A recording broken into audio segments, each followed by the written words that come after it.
Hey guys, so you ready for it? Today's October 20th, 2023, 6:56 p.m. Central Time. Israel versus Hamas war. An Intel Marines perspective. So, where to begin? For any random ass person who finds this video, I'll just give you a minor background. And for all of you, there are so many of you on this channel that have followed me for fucking years, for over like a decade now. Actually, a little over a decade. I started this channel in 2012, founded a different channel, came back to this channel. This channel got shut down when it had like 12,000 subscribers, and then I reopened it after I fought with YouTube, and reopened this channel. Through all that time and all the wonderful social media networks and shit that you guys have followed me on, I have spoken about Iran since day one. Because when I was serving and doing counterintelligence. And when you say that to someone, they're like, what is that? So I just say counterterrorism, and they just kind of get it and shut up, which is actually, they're quite similar, but not. The MOS, it's counterintelligence, is very complicated in depth, and I just don't get into it. But beside the point, I have talked about Iran in every way, shape, and form. I have talked about their nuclear program. I've talked about the terrorist groups they fund. I've talked about how they're all over the fucking globe, and they are. The danger, if we ever got in trouble with these idiots, or they got unleashed, I should say, not necessarily us in trouble, but got unleashed in the world, all the way down to their goddamn terrain and the issues that I had under the Obama administration when I was serving at that time with satellites and everything else. So, when everyone has been talking about for years China and Russia, I've been talking about Iran. And the main reason for that is because when I was serving in Afghanistan, my focus was Iran. So I know a lot about them. So seeing this play out is very intriguing and was predictable if this ever came up. So I don't see any way around this, how we are not going to be dragged into this. And I'll explain why. So this is pretty much a serious video, which is different from my normal videos where I'm a little more perky and stuff. So a little bit analytical, if you will. Whew. Boy, what Hamas did to Israel was pretty crazy. And what the reactions that are happening around the world and here in the United States and stuff with this pro-Palestinian bullshit is pretty painful, to be quite honest. And the propaganda that's coming out of Hamas that people are running with is intense. Talk about not having any proof and people just spouting off at the mouth and saying, and if you find this video and you're pro-Palestinian and you're anti-Israeli and you think that they were occupiers and they don't belong there and that Israel is extinguishing or causing a genocide against the Palestinians in the Gaza Strip, I really don't want to hear it. That's not what this video is about. Don't really give a damn about your opinion. I really don't. You may not give a damn about mine either, so shut the fucking video off. But here's the deal. Iran, Obama had the worst policy regarding Iran, and that's when I served, was under Bush and Obama.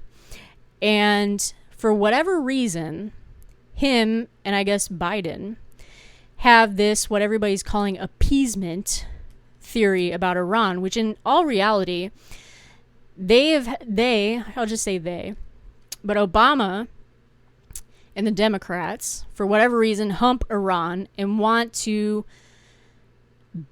basically build the Middle East around them, which makes no sense. Has never made any sense to me, and I've said since day one, I don't understand what Iran has on the Democrat Party. But when Obama, quote-unquote, appeased them, he was giving them pallets of cash, and he did the JCPOA, trying to prevent them from having a nuclear weapon and all this bullshit, even though Israel was like, no, please don't do that. And they did it anyway. And then obviously it blew up under Trump. He said, fuck you guys, we're not going to do this shit. But the thing is that agreement was in effect for every other country that decided to get into it to begin with.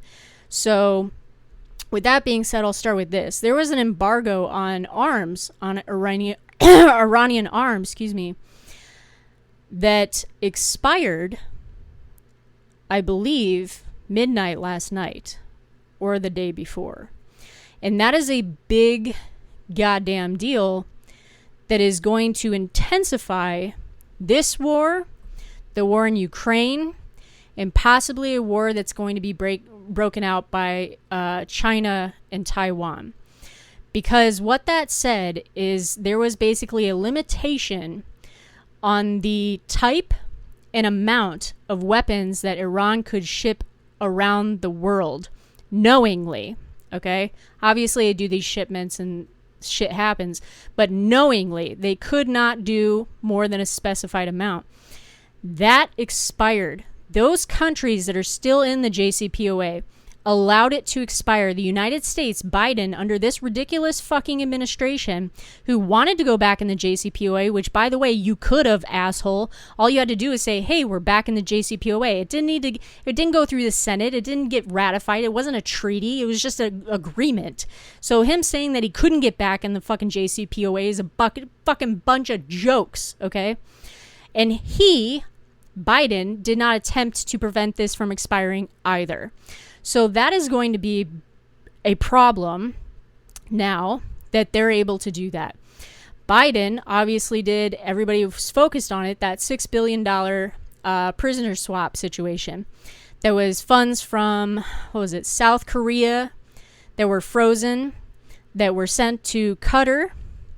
And Qatar is then distributing it to Iran for only humanitarian assistance, which is hilarious. I'm not going to even rehash that whole situation, but the whole biggest part that this administration stopped enforcing, that Trump did enforce and was starving Iran, was the sanctions regarding oil. Okay, so they are producing and shipping out more oil now than they were in before Trump. So these people are making millions of dollars a day.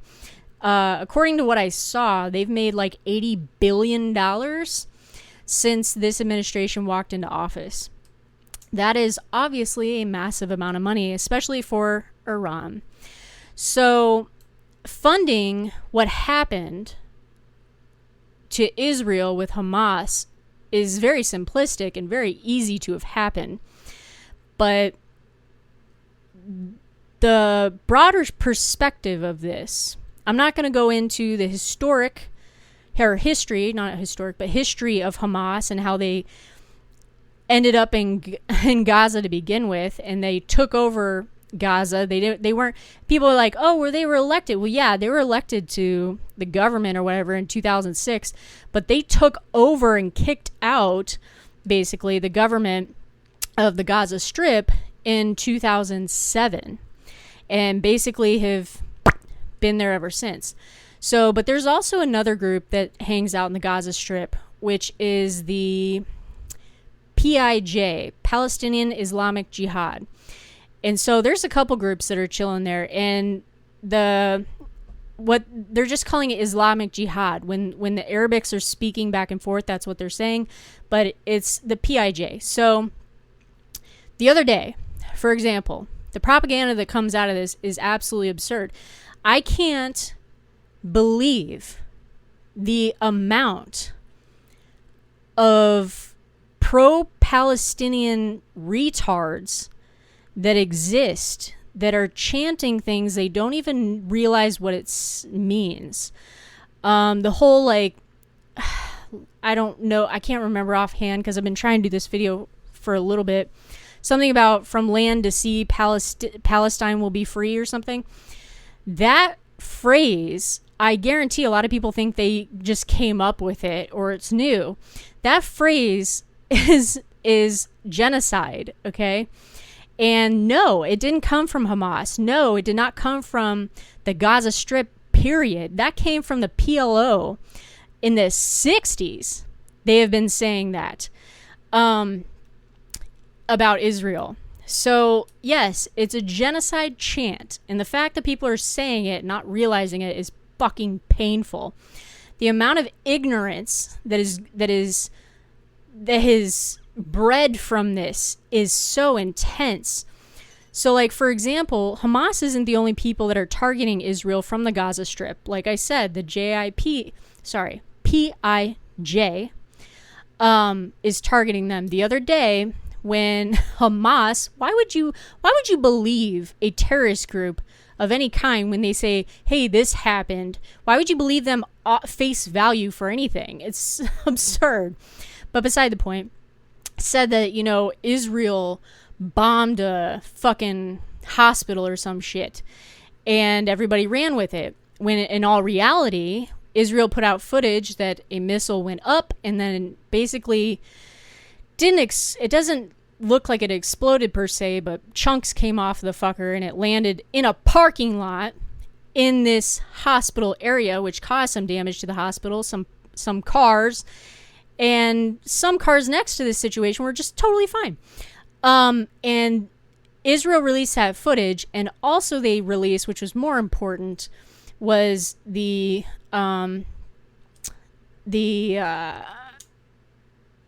of a better term, air traffic between Hamas militants that basically said, you know, this was our shit, and was it really? Well, it was Islamic Jihad.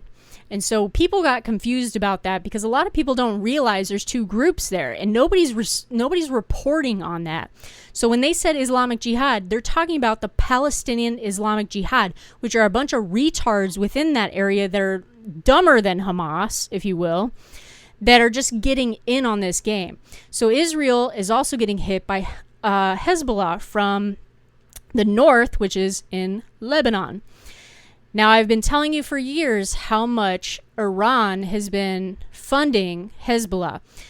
Iran's proxies, as they call them, and I've said the same, Iran doesn't own them by any means.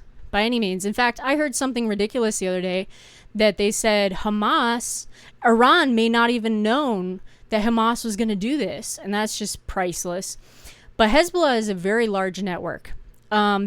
There are fractions of them. So they're not just in Lebanon. They're all over the Middle East. And there's even one, there's some chilling in Syria.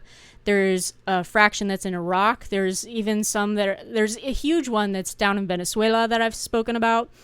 So they're a large network, but there's different fractions of them. But regardless, Iran funds them to do their dirty work. And I've said this for years. Iran gives these people money to do their dirty work so that their handprints are not fucking on it, because the only thing they have is the IRGC, which those jackasses are swarming around Syria, and I wasn't aware of that till recently. So I said on Twitter the other day, actually a couple dollar too late type of situation, that our troops in Iraq and Syria were going to be targeted. And I was out of the loop. Apparently they have been targeted for the last 48 hours-ish, okay, by obviously different proxy groups or militant groups, however you want to call it, of Iran that are in those areas. And even some of our troops were hurt. And this jackass in the White House hasn't done anything. They rarely cover the fact that that even happened. But we are not having a response to our troops being attacked by these proxies, which is shocking. Now, what I foresee happening here is actually kind of quite simple. There's also the Houthis that are chilling out in Yemen that apparently shot up some missiles that the fucking destroyer we've got in the Red Sea took down that were headed to Israel. So, I mean, there's so many players that are in this. It is not just simply Israel versus Hamas or Israel versus Iran. You're talking Hamas, the PIJ, Hezbollah, different fractions. The IRGC is close enough they could be a problem. The Houthis are apparently becoming a problem. It's a melting pot of retards in the Middle East. That's how it's always been. These groups have been around for years, and a few of them for decades. So they're getting hit from every front. When the IDF, the Israeli Defense Force, yeah, that's what it stands for, goes into Gaza and does their ground operations, that's going to be intense. This is going to be a long war. Wow. It's going to be a long war and a bloody war. But regardless, Iran has warned, obviously, and if you follow the Khamenei retard on Twitter, which I suggest you do because he's very amusing. I've been following him forever, and I follow Iran's ministry and everybody else, like shooting their mouths off about stuff. But there were very specific tweets that he made, or posts on X that he made prior to this attack from Hamas on Israel. They were very prominent and very warning-like. So the whole situation that Israel wasn't aware of this happening is also very strange. People call it intelligence failure. I call it more of a lapse or a gap. Because I've worked with the Israelis, and their intelligence is more superb in certain areas than ours. I can't believe they did not have some sort of human intelligence, okay, in the Strip that would not have warned them that Hezbollah was moving these weapons from from Lebanon into the Strip through these tunnels. I don't see it. I don't understand. I don't know. I don't know Israel's network either, so maybe they didn't have humans in that area. I don't know. But logically, you'd think they would. They're surrounded by people who want to kill them. So yes, their intelligence is extremely, extremely sophisticated. But that whole situation really doesn't make sense. It really doesn't. I don't even know what to say from there. It doesn't make sense that these people were not aware. And on top of that, before, like a week before this was happening, months before, but I'll say the day before this happened, the biggest concern Israel had was a civil war. They were having issues internally. So it is very possible, still doesn't make sense, but very possible that they had changed their focus from external to internal intelligence-wise. But again, they have to keep their eyes on their enemy. And then I heard some ridiculous explanation from some jackass that was also in counterintelligence, saying that Israelis' intelligence is so sophisticated that they were not paying attention to the old school, low-end, how do you say it? Low-end intelligence. Basically saying they weren't working ground intelligence, which, again, I don't foresee. There's just no way. The way this started makes no sense to me at all. Beside the point, how we're going to get sucked into this, and we already are, when our destroyers and our fucking carrier strike groups are taking shit out, coming from fucking Yemen and Lebanon. I think we're kind of getting into it, don't you think? But as soon as the IDF goes into the Gaza Strip to do this ground operation and try and take out Hamas, Hezbollah has already vowed they're going to fuck shit up, okay? And I believe them. When these groups tell you something, not necessarily you're wrong, because they like to shoot their mouth off a lot. You can go through their feed on X for years, and the Khamenei is always saying some stupid shit. But most recently, he has said some very prominent, as far as I'm concerned, would have been red flags for Israel or anyone in the area to have noticed. But hey, what do I know when it comes to that? But beside the point, soon as they go in and do that, Hezbollah is going to attack, okay? The Iron Dome is I think only holds 80 interceptors at a time. And to be honest, I don't know exactly how those work. I don't know everything. Big surprise, right?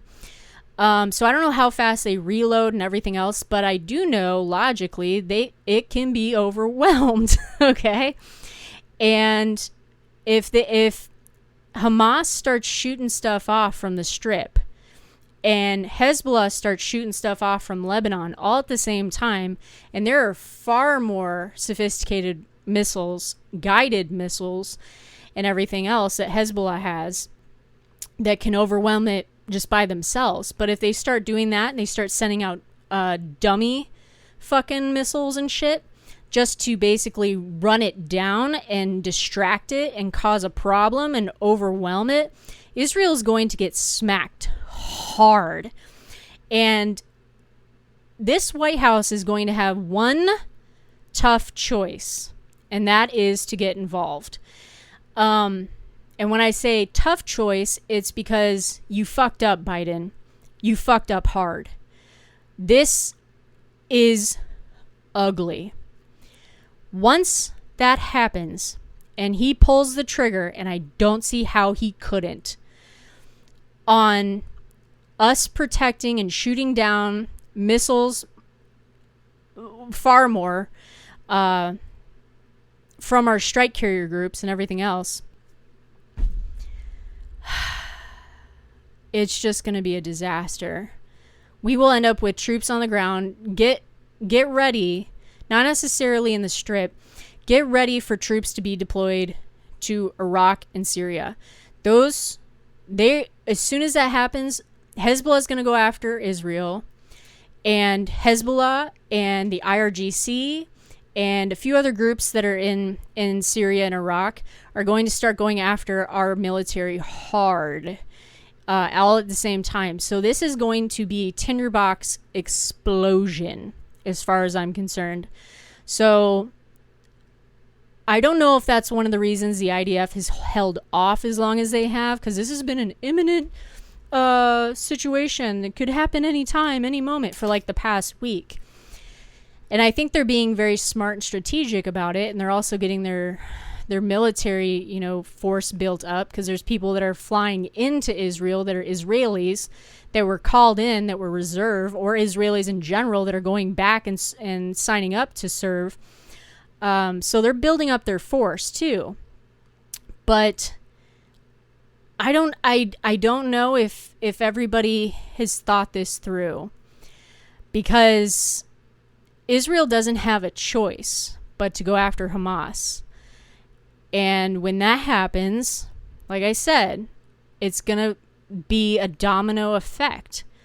And how we don't get involved, I think, is nearly impossible. I just don't see it. And I guess I'll end with this. The propaganda that is going around is intense. The pro-Palestinian group is hilarious. I'll say this. The Palestinians that are in the Gaza Strip, there is no daylight between them and Hamas and the PIJ. Period. Okay? There are Palestinians in the West Bank. Okay? I'm not talking about them. I'm talking about the Gaza Strip. There is no daylight. These people all have the same philosophy because they are all growing up with Hamas. Any terrorist group, okay? I don't know a shitload about Hamas. I don't. I know a shitload about other groups, especially Hezbollah. But any terrorist group in this region, if you are growing up around them, by the time you are 5 or 6 years old, you are learning how to shoot.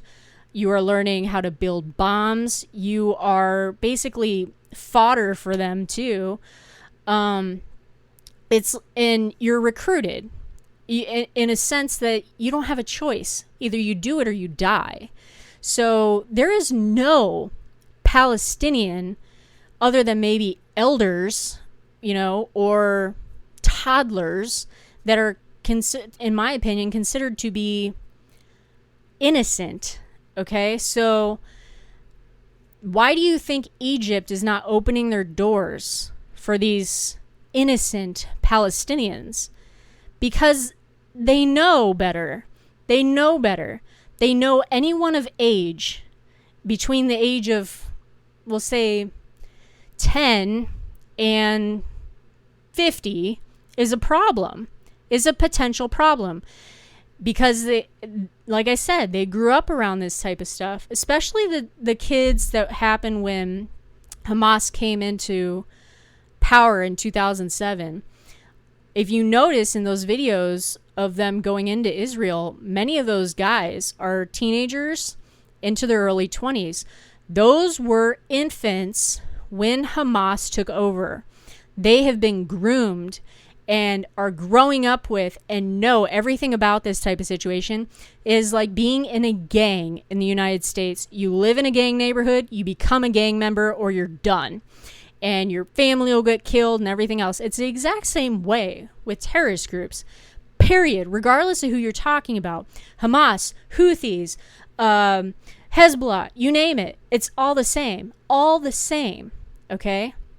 The difference between what Hamas did and even ISIS did is Hamas took out infants and children, truly children, and the elderly and shit like that. People that weren't targets.